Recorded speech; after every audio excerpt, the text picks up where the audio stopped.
Ako yung tagahawak mo ngayon ng basket.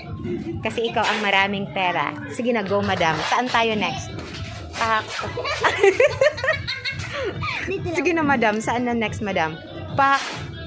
Pak.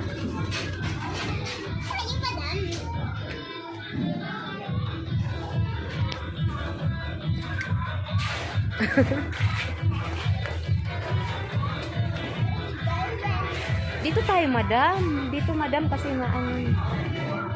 Dito ka madam. Go. Mag-fashion show ka dyan madam. Go. Pak.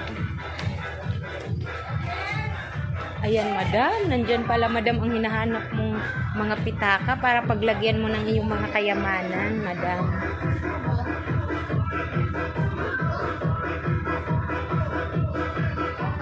Walang ano. Ay, ayun madam. Ayun madam.